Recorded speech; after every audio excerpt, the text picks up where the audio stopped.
On va passer très vite et très rapidement, je suis désolé, on prend beaucoup de temps, mais c'est passionnant, à Richemont. Richemont, alors c'est une autre configuration, c'est plus intéressant. Ça l'était et ça l'est toujours.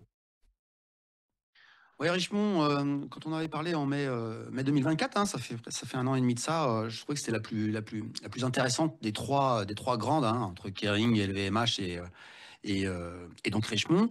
Et Richemont, c'est une histoire ancienne, hein, on va pas la refaire parce qu'on l'avait faite la dernière fois, mais c'est Anton Rupert. À vrai dire, c'est sud-africain, hein, c'est pas du tout suisse, mais c'est un sud-africain qui a voulu s'échapper de l'emprise de Mandela et donc a tout envoyé en Suisse et a créé donc le groupe Richemont avec des marques très très connues, hein, qui sont Cartier, qui sont Van Cleef. On est vraiment dans l'ultra luxe et c'est vraiment un groupe qui est très très très bien géré et où je dirais que les métriques concernant Richemont, vous allez voir, sont assez différents. Ça s'exprimera aussi dans le graphique et dans la tendance globale du titre.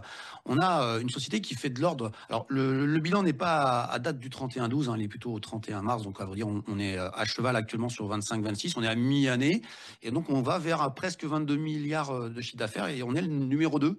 Maintenant, chez Richemont, on a passé devant Kering, alors peut-être pas pour longtemps, mais en tout cas, pour l'instant, on est passé devant Kering avec au moins une progression de chiffre d'affaires. C'est-à-dire que vous avez vu que LVMH était en négatif, alors que là, on serait à plus 2%, ce qui n'est pas très important. Mais surtout, et là, on va s'intéresser à un élément très important, c'est pour ça que je voulais vous parler de marge nette, c'est que la marge nette proposée par Richemont, c'est un élément que je vous avais déjà signalé il y a un an et demi, elle est fortement remontée. Bon, elle est en train de se mettre en œuvre puisqu'on on irait vers un 16,3% cette année contre un 12,9% l'année dernière. Donc une très forte augmentation de ce taux de marge nette due à des dépenses qui n'existent plus. On va dire c'est plutôt de la rétention de dépenses qui s'est mis en place. Ça veut dire qu'il y a eu beaucoup de dépenses qui étaient mises en place pour se structurer et aujourd'hui, bon voilà, c'est mis en place et du coup, on commence à tirer les marrons du feu en termes de rentabilité et les chiffres futurs sont annoncés très positifs. Le résultat fait qu'on serait autour de 3,5 milliards cette année, contre 2,7 milliards, ce qui fait un plus 30%. Et là, on n'est pas du tout dans la même logique. L'un fait moins 14%, l'autre fait plus 30%. Et avec des perspectives, à mon avis, plus costauds, plus intéressantes. Résultat, le PER, qui est lui assez proche de l'LVMH, est autour de 28. Mais c'est sa moyenne. C'est une moyenne haute, mais ça reste une moyenne.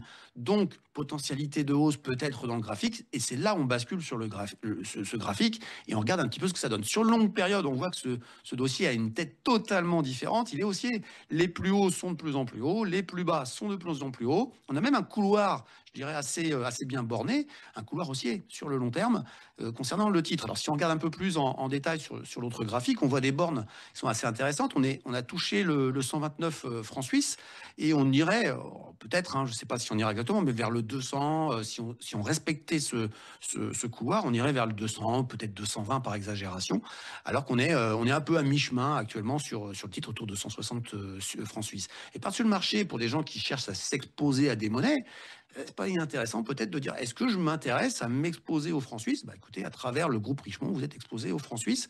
Donc c'est une combinaison que moi je trouve très intéressante, qui est assez peu mise en avant. Alors évidemment, on n'est pas dans le PEA, mais je trouve que ce sont des fonds de portefeuille très intéressants. Et franchement, pour moi, le favori encore aujourd'hui dans les trois grands groupes, même si on sait que Kering remonte très fort, mais pour moi, c'est pas encore mûr. Pour moi, c'est Richemont.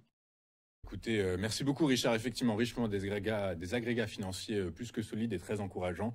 Eh bien, écoutez, on suit ça avec attention. Merci beaucoup Richard d'avoir été avec nous ce matin. Richard Mourin, vous êtes fondateur et DG du site internet Fondamentalement Bourse, avec nous tous les jeudis pour nous aider à construire des portefeuilles pardon, d'investissements qui ont du sens. Et pour ça, je vous remercie beaucoup. Nous marquons une courte page de publicité. Dans un instant, on va retrouver notre invité Alexandre Baradev, Chief Market Analyst chez IG, avec lequel nous reviendrons sur cette dichotomie particulièrement notable entre d'un côté les actifs refuges qui naviguent sur des plus hauts historiques, mais les actifs risqués également. Du coup, par la force des choses, qui se plantent? À tout de suite sur TF1.